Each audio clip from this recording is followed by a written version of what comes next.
Hai semua, gimana kabar kalian? Semoga dalam keadaan baik. Di video kali ini saya kembali membuat series reksadana lagi. Kali ini saya akan menampilkan portofolio reksadana pasar uang saya yang sudah menyentuh 11,3 juta dan nominal ini masih sangat kecil sekali dibandingkan teman-teman saya di luar sana. Dan perlu disclaimer bahwa saya bukan financial planner dan tidak menerima titipan dana apapun, bahkan tidak merekomendasikan produk-produk reksadana yang lain. Ini murni hanya sekedar sharing saja dan saya juga masih belajar. Untuk itulah saya membuat video ini supaya bisa saling belajar satu sama lain. Keputusan investasi itu disesuaikan dengan tujuan teman-teman dan disesuaikan juga dengan profil resiko masing-masing. Langkah awal untuk investasi reksadana mulai aja dulu. Bangun habit terlebih dahulu. Teman-teman bisa membeli reksadana mulai dari 10.000 sampai 100.000 sambil cari income tambahan. Semakin banyak sumber income-nya, berarti semakin besar pula uang yang disisihkan untuk membeli reksadana. Dan buat teman-teman yang belum tahu apa sih reksadana itu dan dana darurat, teman-teman bisa melihat video saya di sini karena sudah dijelaskan secara detail. Kali ini saya hanya memperlihatkan portofolio saya di reksadana pasar uang. Teman-teman nih yang masih pemula bisa membeli reksadana pasar uang atau RDPU yang minim resiko karena dialokasikan untuk surat utang ataupun obligasi yang jatuh temponya kurang dari 1 tahun. Teman-teman bisa membelinya secara online melalui perusahaan sekuritas, tentunya sudah diawasi oleh otoritas jasa keuangan ataupun OJK. Nah, teman-teman langsung praktek sendiri aja sambil mengulik dan memperdalam produk reksadana yang teman-teman beli. Karena guru yang terbaik adalah pengalaman sendiri. Nah, untuk return dari reksadana bisa mengalami kenaikan apabila ada kenaikan dari suku bunga itu sendiri. Dan return dari RDPU itu 5-7%, tidak lebih dari itu. Kalaupun ada yang menawarkan lebih dari return yang sudah saya jelaskan tadi, teman-teman perlu hati-hati, takutnya nanti akan terjebak investasi bodong. Dan teman-teman perlu bijak dalam membeli ataupun investasi reksadana ataupun yang lain, karena ini menyangkut uang yang sudah teman-teman sisihkan dari pendapatan setiap bulannya ataupun setiap hari. Oke, saya akan langsung memperlihatkan portofolio reksadana pasar uang saya di aplikasi Bibit, dan saya akan langsung ke aplikasi Bibit. Dan teman-teman bisa lihat bahwa kebanyakan portofolio saya itu untuk dana darurat.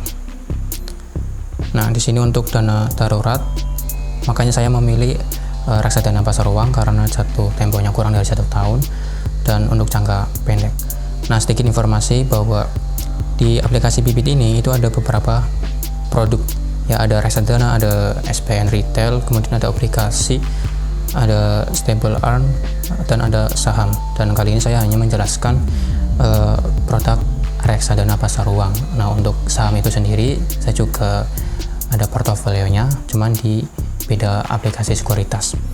Nah, untuk reksadana itu ada 5 macam teman-teman, yaitu reksadana pasar uang, kemudian ada reksadana pendapatan tetap, ada reksadana campuran, ada reksadana saham, dan ada reksadana indeks. Dan kali ini saya hanya menjelaskan reksadana pasar uang karena saya sudah praktek dan ada di portofolio saya untuk dana darurat. Nah, teman-teman pasti ada yang menanyakan kalau misalkan uang kita di perusahaan sekuritas itu gimana kalau misalkan perusahaannya itu tutup.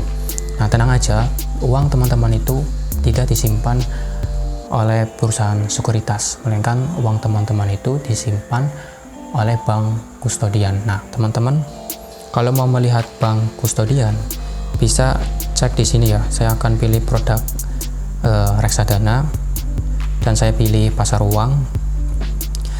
Nah, sedikit informasi, kalau misalkan teman-teman mau membeli reksadana pasar uang itu yang pertama harus lihat dulu nih total AUM-nya. Nah, total AUM itu total dana yang dikelola oleh manajer investasi. Nah, kalau bisa pilih total AUM yang besar. Semakin besar itu semakin bagus. Karena apa? Berarti masyarakat itu semakin percaya menitipkan dananya di manajer investasi. Nah, di sini yang paling tinggi itu Trimega Kas Syariah ya, Trimega Kas Syariah. Kemudian ada Trimkas 2 kelas A. Lihat nih total AUM-nya dari yang paling tinggi sampai kira-kira yang di tengah-tengah. Kemudian setelah melihat total AUM-nya atau total dana kelolaannya, teman-teman perlu diperhatikan return-nya. Ya, sudah saya sebutkan itu return-nya 5-7% ya. Kalau di sini 4%-an ya, 4% paling rendah itu, di tengah-tengah itu 3%-an. Ada yang sampai 2%, 2,7%. Nah, dilihat dulu returnnya sama total AUM-nya. Kemudian expense ratio. Nah, semakin kecil ya expense ratio itu semakin bagus. Berarti semakin efisien nih perusahaan atau manajer investasi dalam mengelola dana dari teman-teman. Nah, saya akan melihat bank kustodian ya. Saya akan pilih Sukor Invest Money Market Fund. Nah, kemudian teman-teman kalau mau melihat bank kustodian itu di prospektus dan fund faksit harus dibaca terlebih dahulu. Nah, ada di sini, ada di paling bawah. Nah, yang sebelah kiri itu prospektus dan sebelah kanan fund faksit. Coba saya buka.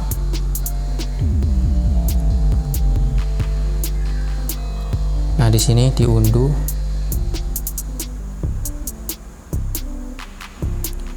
Kemudian dilihat.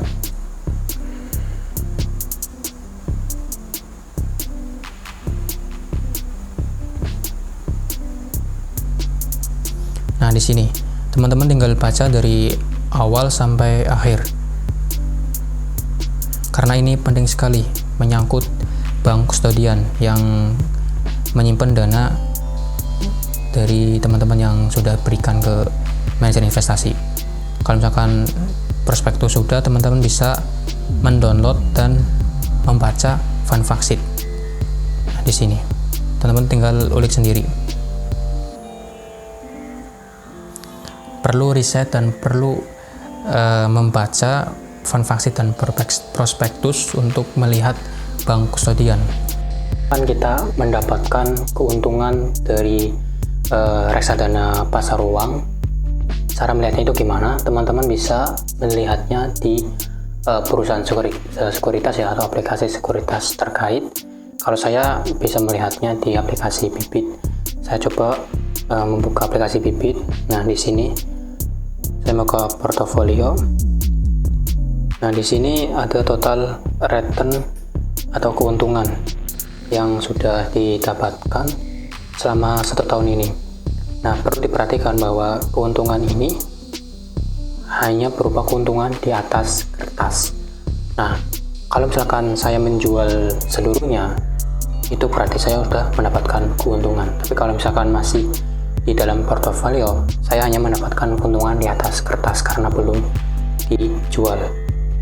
Nah, kalau di reksadana itu bentuknya unit.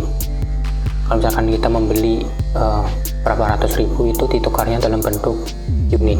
Nah, di portofolio saya sendiri ini bisa dilihat berapa unitnya.